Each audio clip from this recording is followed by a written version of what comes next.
Tout commence par une soirée très arrosée où s'était installé dans un café de la capitale congolaise un homme d'une cinquantaine d'années. Ayant abordé sur place une jeune dame, ensemble ils se sont mis à boire et à manger dans une ambiance feutrée, les promesses de notre homme se succédant au rythme de la consommation de la bière a fini par convaincre la dame de passer la nuit avec lui. Réputée pour la gentillesse des filles, Brazzaville est une ville où passer la nuit avec une femme le premier jour de la rencontre paraît être un jeu d'enfant pour tout dragueur intrépide. C'était le cas de notre monsieur. Après la rumba quinoise et quelques attouchements d'usage dans pareilles circonstances, le chemin de la maison à deux était tout tracé. Les deux tourtereaux ne sont pas allés loin. La maison du monsieur se trouvait à moins de 15 minutes à pied du café. Embrassade, caresse des premiers jours, pour s'échouer par la suite tous deux dans un lit à peine fait. La montée du désir leur a même fait oublier la présence des moustiques qui commandent de descendre la moustiquaire avant de dormir. Après des débats et des ébats athlétiques et un repos bien mérité, l'homme informe la dame qui doit se rendre au travail à partir de 5 heures du matin et la rassure qu'elle puisse prolonger son sommeil et rentrer chez elle à toute heure de la journée avec ses clés et revenir le soir, baiser à la bouche de sa dulcinée, argent remis pour récompenser l'effort de la nuit. Notre homme qui avait une moto s'est ébranlé dans la nuit pour gagner son lieu de travail. Les jours sont passés, pour des mois, le couple s'est affermi et un enfant est en préparation. La jeune dame enceinte commence les consultations prénatales. Elle aurait aimé être accompagnée de son mari, mais ce dernier quittait la maison tous les jours à 5 heures du matin et regagnait la maison après 19 heures, dimanche et jour férié compris.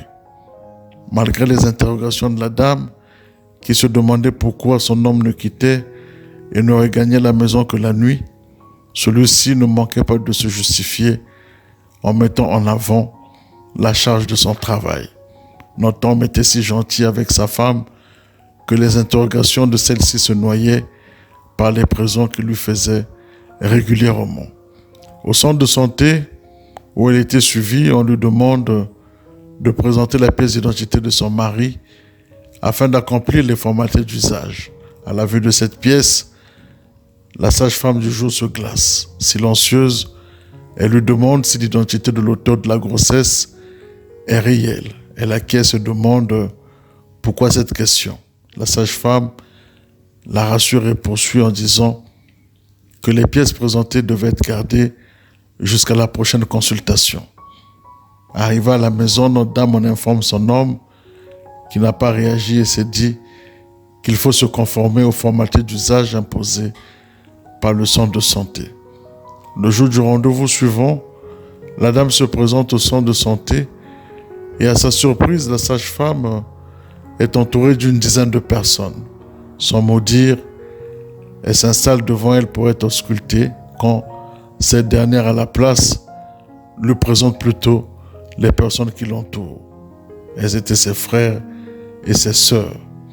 Pour enfermer enfin la dame que le monsieur sur la pièce d'identité est leur frère aîné, décédé il y a 23 ans. Sonnée, elle s'est évanouie. Revenue à la réalité après une heure, elle expliquait à la famille son histoire avec leur frère aîné décédé. La sage-femme a par la suite confirmé à la jeune dame qu'elle était vraiment et réellement enceinte et pour tirer au clair cette affaire, elle lui a proposé de rester avec elle jusqu'au soir entourée de ses frères et ses sœurs le temps de voir son homme rentrer à la maison. Le soir venu, tout ce beau monde s'est déplacé vers la maison du prétendu mort-vivant. Au loin, peu après 19 heures, le bruit de la moto annonce l'arrivée de ce dernier. Une fois la moto garée, reprenant une chanson de Grand Calais et appelant sa chérie depuis l'extérieur, l'homme ouvre la porte et constate que sa chérie n'est pas seule. Au cri de « tu m'as trahi », repris plus d'une fois, il a disparu dans la nuit La grossesse a évolué et l'enfant est né 4 mois après.